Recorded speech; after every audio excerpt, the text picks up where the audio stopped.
மதுரையை ஆண்ட பாண்டிய நெடுஞ்செழியன் காலத்திற்கு நம்மை அழைத்துச் செல்லும் கற்பனை காவியம் பாகம் 1. கிளி பறந்தது. இவ்வளவு பெரிய நாட்டை விதி இந்த சின்னஞ்சிறிய பிள்ளையின் கையில் ஒப்படைத்திருக்கிறது. என்ன ஆகுமோ? நல்ல மந்திரிகள் அமைந்து அரசியல் ஒழுங்காக நடைபெற வேண்டும். இறைவன் திருவருள் துணையிருந்து காக்க வேண்டும் என்றார் முதியவர். அவரை விட சற்றே இளையவர் ஒருவர் அதை கேட்டுக்கொண்டிருந்தார்.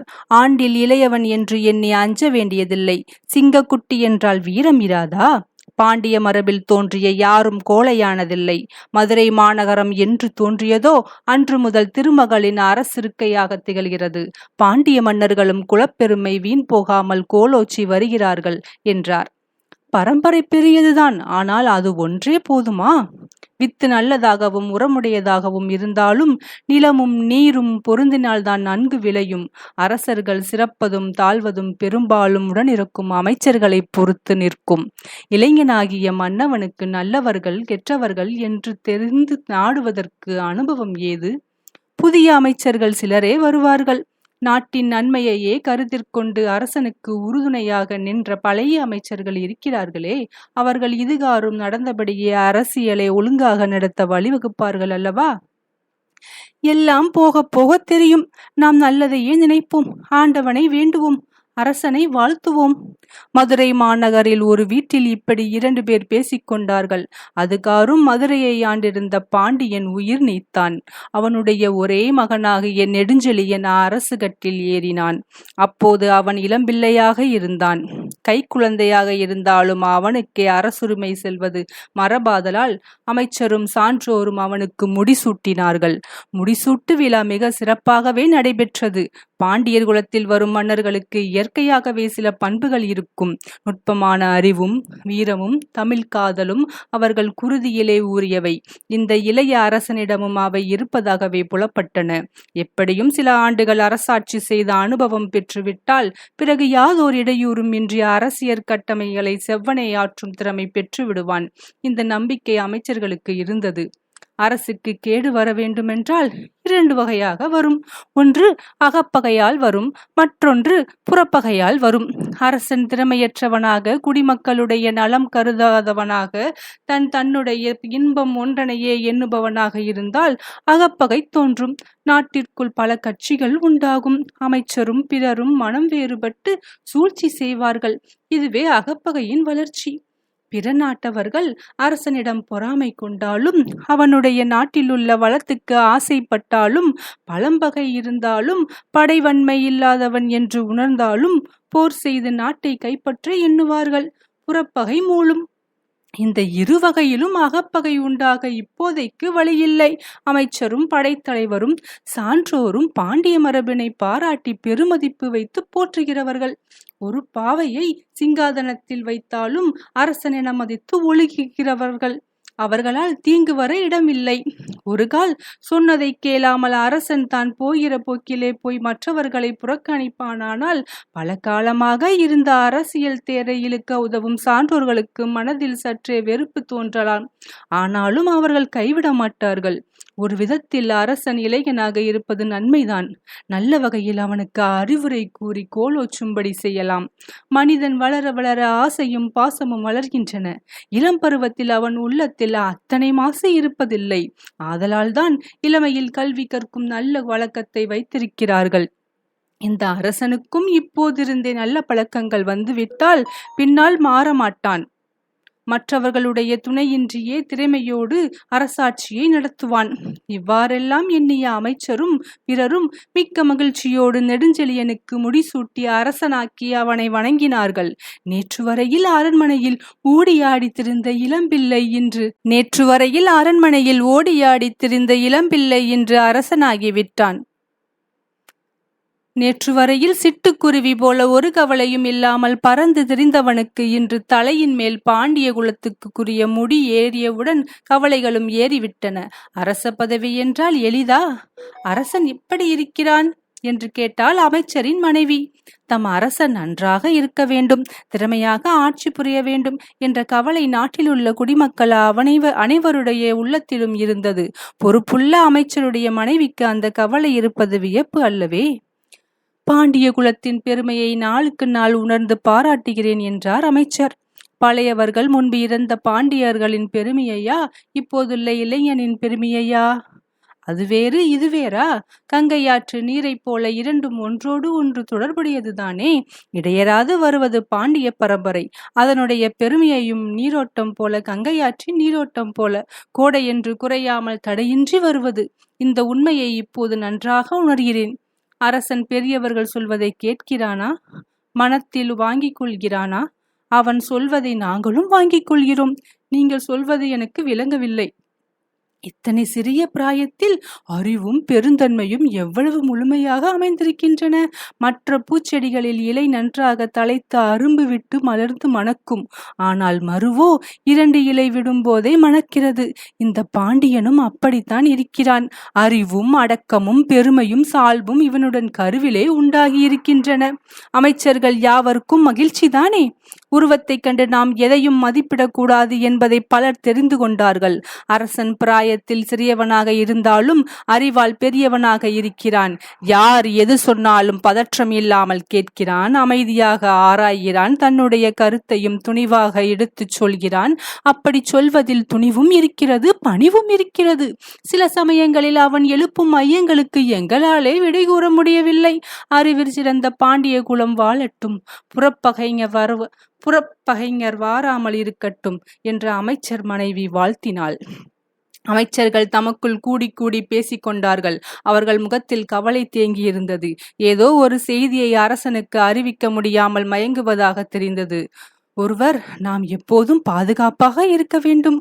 போர் மூண்டுவிட்ட பிறகு ஆயத்தம் செய்வதால் பயனில்லை என்றார்.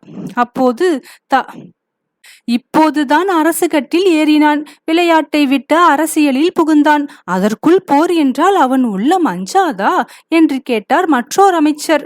நம் அரசனுடைய அறிவை காண காண நமக்கு வியப்பு உண்டாகிறது. அது போலவே அவனுடைய வீரமும் நமக்கு வியப்பை உண்டாக்கலாம். எப்படியும் நாம் படைகளை போருக்கு ஆயத்தப்படுத்த வேண்டியதுதான். இந்த செய்தியை அரசனிடம் கூறி மேற்கொண்டு செய்ய வேண்டியதை செய்வதே நம் கடமை என்றார் முதலமைச்சர். அவர்களுடைய கவலைக்கு காரணம் பாண்டி நாட்டை கைப்பற்ற சேர அரசன் முயல்கிறான் என்ற செய்திதான்.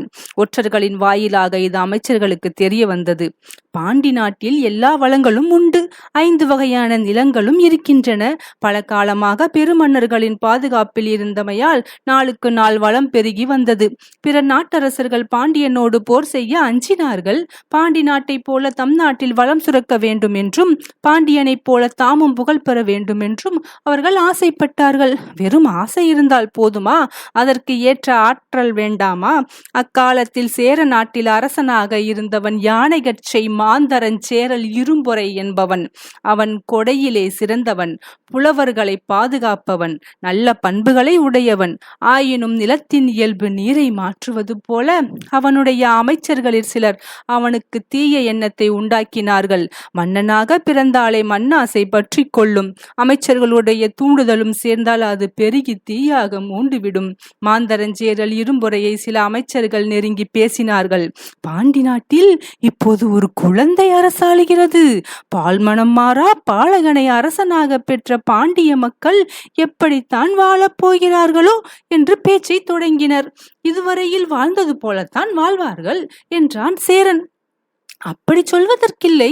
அரசன் திறமையுடையவனாக இராவிட்டால் ஆட்சி நன்றாக நடவாது. இளங்குழந்தைக்கு இதுவரையில் வாழ்ந்தது போலத்தான் வாழ்வார்கள் என்றான் சேரன். அப்படி சொல்வதற்கில்லை. அரசன் திறமையுடையவனாக இராவிட்டால் ஆட்சி நன்றாக நடவாது. இளங்குழந்தைக்கு அரசியல் எப்படி தெரியும்? உடனிருக்கும் அமைச்சரும் படைத்தலைவரும் தம்முடைய போக்கிலேதான் நாட்டை ஆள்வார்கள். ஒவ்வொருவருக்கும் ஒவ்வொரு ஆசை இருக்கும். தன்னலம் பெருகிய உலகத்தில் ஒவ்வொருவனுக்கும் தனக்கு மிகுதியான ஊதியம் வர வேண்டும் என்று ஆசைப்படுவான். அவர்களுக்குள் மன வேறுபாடு நேரும், ஒற்றுமை குலையும், ஆட்சி சிதைவுறும். இத்தகைய செவ்வியை கண்டு அருகில் உள்ள அரசர்கள் எளிதிலே நாட்டை கைப்பற்றி கொள்வார்கள். அதற்காக நாம் என்ன செய்வது? பாண்டி நாட்டுக்கு வந்த கவலையை நாம் ஏற்றுக்கொண்டு வருந்துவானேன் என்று கேட்டான் சேர மன்னன். கவலைப்பட வேண்டாம். வேறு ஒரு அரசன் கொண்டு போகிறதை நாமே எடுத்துக்கொள்ளலாமே. பாண்டிய நாட்டை கைப்பற்றலாம் என்று சொல்கிறீரா? மன்னர் பிரானுக்கு நாடு விரிவடைய வேண்டும் என்ற விருப்பம் இல்லாவிட்டால் அதை பற்றி கவலை வேண்டாம். இல்லை இல்லை, உம்முடைய யோசனை என்ன? அதை தெளிவாக சொல்லும். நமக்கு வேண்டிய படைகள் இருக்கின்றன.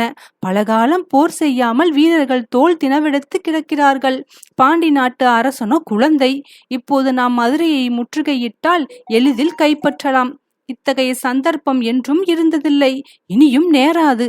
அரசனுக்கு மண்ணாசை தோன்றியது. அது வளர்ந்து பெரிய உருவம் எடுத்தது.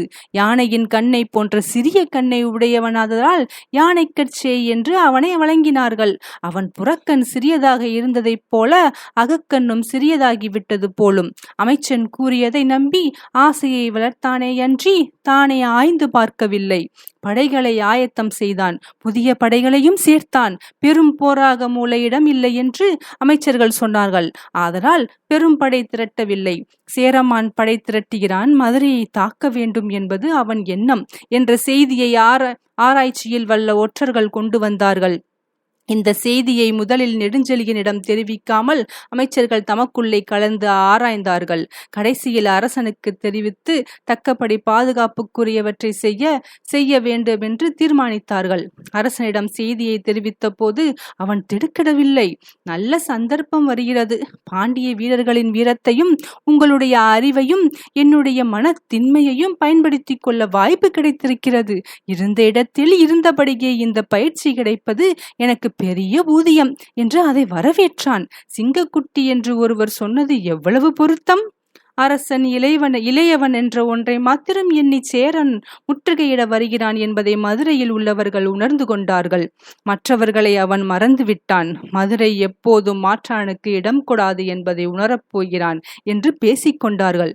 போர் மூண்டது. மாந்தரஞ்சேரல் இரும்பொறை மண்ணாசைக்கு அடிமையாகி தானே படைத்தலைமை தாங்கி நேரே பாண்டி நாட்டுக்குள் புகுந்து விட்டான். நாட்டின் எல்லையை கடந்து சிறிது தூரம் வந்து விட்டான். நெடுஞ்செழியன் இளையவனாக இருந்தும் தானே போர் முனைக்கு போக வேண்டும் என்று துடிதுடித்தான். சேரன் படையின் அளவை ஒற்றர்களின் வாயிலாக முன்பே தெரிந்து கொண்டிருந்தனர் படைத்தலைவர்கள். அந்த படையை எளிதில் புறங்கண்டு விடலாம் என்று தெளிந்தார்கள். அரசன் போருக்கு செல்ல வேண்டும் என்று துடிப்போடு இருப்பதை உணர்ந்த அமைச்சர் தலைவர் அவனை அணுகி தம் கருத்தை கூறினார். இந்த போர் மிகவும் சிறிய போராகவே இருக்கும் என்றும் மாற்றான் வலிமையை தெரியாமல் சிறிய படையுடன் சேரன் வந்திருக்கிறதாக என்றும் எடுத்துக்காட்டினார். முதலாக நம்மை நாடி வரும் வெற்றி மகளை ஏற்றுக்கொள்ள வேண்டாமா என்றான் அரசன். அதற்குரிய பருவம் உண்டு என்று பணிவாக சொன்னார் அமைச்சர். நான் இளையவன் என்று அஞ்சுகிறீர்களா என்று கேட்டான் நெடுஞ்செழியன். இல்லை இல்லை, இந்த போர் சிறு போர். இதில் பெறுவது பெரிய வெற்றி ஆகாது. அரசர் பிரானுடைய கன்னி போர் பெரிய போராக இருந்தால் வெற்றியும் பெரிதாக இருக்கும். இது காலில் குத்திய முல்லை எடுத்தெறிவது போல முடிய போகும் போர். இதை போர் என்று சொல்லுவதே நம் வீரத்துக்கு இழுக்கு. சில நாளிகைகளில் சேரனை அடிபணிய செய்து சிறைபிடித்து வருகிறேன் என்று படைத்தலைவர் கூறினார். அரசன் தன் ஆர்வத்தை அடக்கிக் கொண்டான். பாண்டிய நாட்டின் எல்லையில் எதிர்ப்பு ஒன்றும் இல்லாததை கண்ட சேரமான் தன் படையை நாட்டுக்குள்ளே செலுத்தினான். பாண்டி நாட்டு படைத்தலைவருக்கு அவனை சிறை செய்ய வேண்டும் என்று ஆசை. ஆதலால் சிலந்தி தன் வலையில் விழுமட்டும் காத்திருப்பது போல சும்மா இருந்தார். தம் நாட்டு எல்லை தாண்டி உள்ளே சிறிது தூரம் வந்த பிறகு சென்று எதிர்த்தார். மதுரை படையும் சேரன் படையும் கைகலத்தன. சேரன் படையை பாண்டிப்படை நாற்புறமும் சூழ்ந்து கொண்டது. சில நாளிகையே கடுமையாக போர் நிகழ்ந்தது. நம் நாட்டின் எல்லைக்குள்ளே அகப்பட்டு கொண்ட பகைவர் படையை எளிதிலே வென்றுவிடலாம் என்று படைத்தலைவர் எண்ணியது நிறைவேறியது. சேரமான் வகை தெரியாமல் அகப்பட்டு கொண்டான். போரில் மடிந்தவரும் தம் நாட்டை நோக்கி ஓடினவரும் போக எஞ்சியவர்கள் சிலரே. ஓடுவார் ஓடட்டும் என்று விட்டுவிட்டார்கள் தலைவர். ஆனால் தாம் கூறிய வாக்குறுதியை காப்பாற்ற வேண்டும் என்று கருதி சேர அரசனை வெளிச்செல்லாதபடி காக்குமாறு வீரர்களுக்கு கட்டளையிட்டார். அவன் சிறைப்பட்டான். சிறைப்பட்ட சேரனுடன் வெற்றி மிடுக்கோடு படைத்தலைவர் நெடுஞ்செழியனை அணுகினார். அவனுடைய பெருந்தன்மையை என்னவென்று சொல்வது? சிங்காதனத்திலிருந்து எழுந்து வந்து எதிர்கொண்டழைத்தான் அந்த வீரனை. இந்த சேரர் பெருமானை நல்ல மாளிகையில் ஊனுக்கும் உறக்கத்துக்கும் இடையூறு வராமல் பாதுகாத்து வர வேண்டும் என்று அவன் கூறிய போது யாவரும் அவனுடைய பண்பை வியந்தனர். பெரிய அரசனாகிய சேரனை குற்றம் செய்தவர்களிடம் சிறையில் ஆயிடுவார்கள். பெரிய மாளிகையில் சிறை வைத்தார்கள். வேண்டிய பொருளை வேண்டிய போதெல்லாம் அளிக்க திட்டம் செய்தார்கள். அவன் வெளியே தன் விருப்பப்படி செல்ல இயலாதேயன்றி வேறு வகையில் அவனுக்கு ஒரு குறையும் இல்லை. இசைப்பாடு மகளிரும் கூத்தியற்றும் விரலியரும் அவனுக்கு முன் பாடியும் ஆடியும் அவனை மகிழ்வித்தனர். சுவைமிக்க உணவு அளித்தனர். சுதந்திரம் இல்லாத வாழ்வில் அமுதமே கிடைத்தாலும் மானமுடையவர்கள் ஏற்றுக்கொண்டு வாழ்வார்களா? மாந்தரஞ்சேரலிரும்பொறை இப்போதுள்ள தன் நிலைமையை நினைத்து பார்த்தான். அறிவற்ற அமைச்சர்களின் வார்த்தைக்கு செவி கொடுத்த தீமை இப்படி விளைகிறதென்று எண்ணி ஏங்கினான். தம் அருமை சேர நாட்டையும் நகரத்தையும் மனைவி மக்களையும் விட்டு பிரிந்து வாழும் வாழ்க்கையை நரக வாழ்க்கையாக உணர்ந்து தவித்தான். பாட்டும் கூத்தும் அவனுக்கு அப்போது இனிக்குமா? கூட்டுக்குள் கிளியை அழைத்து கொஞ்சுவது போல அவனுக்கு தோன்றியது. அவன் எண்ணமெல்லாம் எப்படி அந்த சிறையில் நின்று விடுபட்டு செல்வது என்பதில் குவிந்திருந்தன. கட்டுக்காவல் கடுமையாக இல்லை. பாண்டிய அரசனுடைய பெருந்தன்மையை அவன் தன் உள்ளத்துக்குள் பாராட்டினான். அவ்விளைய அரசன் அப்போது என்ன வேண்டுமானாலும் செய்யலாமே, இது சிறையா? தன் நிலைமைக்கு சிறையே ஒழிய வசதிகளில் ஏதேனும் குறை உண்டா? இந்த எண்ணங்கள் அவனுக்கு தோன்றினாலும் அவை அவனுக்கு உரிமை வாழ்வில் உண்டான ஆசையை மாற்றவில்லை. எப்படியாவது அங்கிருந்து புறப்பட்டு விட வேண்டும் என்று உறுதி கொண்டான். ஒருவருக்கும் தெரியாமல் காவலாளர் சேர்ந்திருக்கும் செவ்வி அறிந்து ஓடிவிட வேண்டும் என்று திட்டமிட்டான். தம் வீரத்துக்கு அடுக்காத செயல்தான். ஆயினும் வேறு வழி இல்லையே. அவன் எண்ணம் கைகூடியது. பாண்டிய அரசனுக்கும் இவனை வாழ்நாள் முழுவதும் சிறையில் அடைத்து வைக்க வேண்டும் என்ற எண்ணம் இல்லை. இதற்குள் அவன் தன் பிழையை எண்ணி வருந்துவான் என்று நினைத்தான். ஆதலால் அவனுக்கு எந்த விதமான தீங்கும் நடவாமல் இருக்க வேண்டும் என்று வற்புறுத்தினான். விருந்தினரனைப் போல உபசாரம் செய்ய வேண்டும் என்று பணித்தான். இந்த நிலையில் கடுமையான காவல் எவ்வாறு இருக்கும்? ஒரு நாள் கிளி தப்பி ஓடிவிட்டது. அதில் வியப்பொன்றும் இல்லை. சேரமான் மாந்தரஞ்சேரல் இரும்பொறை சிறையில் நின்றும் தப்பி ஓடிவிட்டான். பெற்றேன் பிழைத்தேன் என்று தம் மாநகர போய் அடைந்தான். சிறைப்பட்ட சேரன் தப்பி ஓடிவிட்டான் என்று பாண்டிய நெடுஞ்செழியன் அறிந்தான். காவலாளர்கள் அரசன் என்ன செய்வானோ என்று அஞ்சி நடுங்கினார்கள். படைத்தலைவரது தண்டனைக்கு தாம் ஆளாக வேண்டும் என்பதில் அவர்களுக்கு சிறிது ஐயம் உண்டாகவில்லை. ஆனால் அரசன் பெருந்தன்மை இப்போதும் புலப்பட்டது.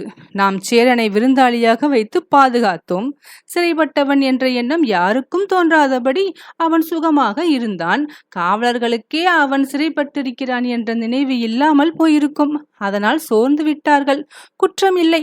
இனிமேல் இப்படி நடவாமல் இருந்தால் போதும் என்று சொல்லி அருள்பாலித்தான். சேரன் ஓடி போய் விட்டானே என்று ஒரு அமைச்சர் அங்கலாய்த்தார். உடனே அரசன், போனால் போகட்டுமே, எத்தனை நாளைக்கு அந்த யானையை கட்டி தீனி போடுவது? நாம ஒரு நாள் பெருந்தன்மையோடு உன் ஊருக்கு போய் வா என்று அனுப்பியிருப்போம். அதனால் நமக்கு பெருமை வந்திருக்கும். அந்த பெருமையை நமக்கு அளிக்காமல் திருட்டுத்தனமாக ஓடிவிட்டான் என்ற சிறுமையை தான் பெற்றுக்கொண்டு போய்விட்டான். அவன் செய்த பேதமைய செயலுக்கு இதுகாரும் உரிமையை இழந்து பிணிப்புற்றிருந்ததை போதும். பாவம், இனியாவது தன் வலிமையறிந்து தன் நாட்டில் செய்ய வேண்டியதை செய்யட்டும். அரசனா பேசுகிறான்? இளமை பிராயத்தில் இத்தனை அறிவும் சால்வும் எப்படி வந்தன இவனுக்கு என்று கேட்ட சான்றோர்கள் வியந்தார்கள். அரசவை புலவர்கள் மாங்குடி மருதனார் உள்ளம் பூரித்தார். பாண்டி நாடு நல்ல பண்புடைய மன்னனை பெற்றிருக்கிறதென்று உணர்ந்து கொண்டதனால் வந்த மகிழ்ச்சியது. அடுத்த பாகத்தில் சந்திப்போம்.